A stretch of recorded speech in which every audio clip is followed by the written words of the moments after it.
Hey, Black Belt candidate team, it's Shion Craig Haley here. Happy Monday. Hey, as part of Black Belt cycle training, we have you do something called SWAT. Now, SWAT stands for Students Working and Teaching. And the reason that we do it is becoming a Black Belt isn't just about being a great martial arts athlete. That's certainly part of it.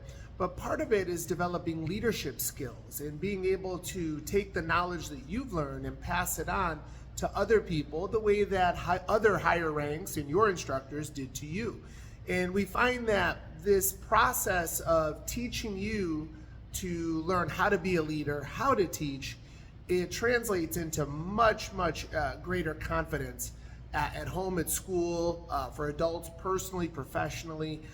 Leadership skills, public speaking, those are skills that we all need to have and continuously need to work on and get better. So every week or every couple weeks, we're going to be sending you a SWAT tip of the week, okay? And the whole idea here is so that you have a strategy when you come on the floor and you're here to do a SWAT class, that you've got something to focus on. So this week's message is called the 3x3 rule. Now, the 3x3 rule stands for using a student's name 3 times, looking them in the eyes 3 times, and making appropriate physical contact 3 times, all right? Mary Kay Ash says that everyone wears a sign on their head that says, "Make me feel important." Nothing makes people feel more important than when you use their name. So taking the time to use their name or learn their name and then use it throughout the class at least 3 times really makes an impact on that student, okay? And I know what it does for you, it does for me, for us all, right?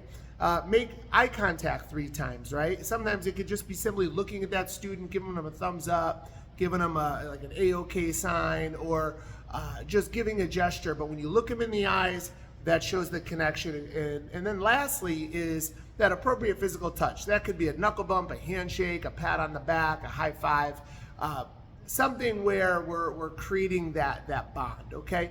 Now, why do we do this? Well, a couple reasons, but the main reason is we never want a student to feel like a number. Just like when we go somewhere, we don't want to feel like a number, okay? I always thought it was cool. Every time I go to Tijuana Flats right here in Deerfield Beach, every time I walk in, whoever's working behind the counter, they always take a moment and say hello. And just that recognition of, hey, I walked in, I think that's pretty cool. It makes people feel good, right? It makes me feel so good, I'm telling you about it now.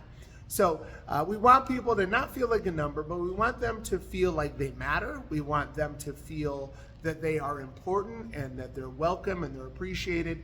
And this 3x3 rule is a really great thing to do, not only here in the dojo, but see if you can use it in other areas of life as well. If you really want to make a connection with somebody and you can use their name, you go out of your way to make real good eye contact and that appropriate physical touch, I think you're going to see it's really going to enhance the relationship. So I hope this helps. Let's practice it while you're doing your SWAT classes. Let me know if you have any questions. Let's keep the momentum going. We've got a great start to this Black Belt cycle, and the best is yet to come.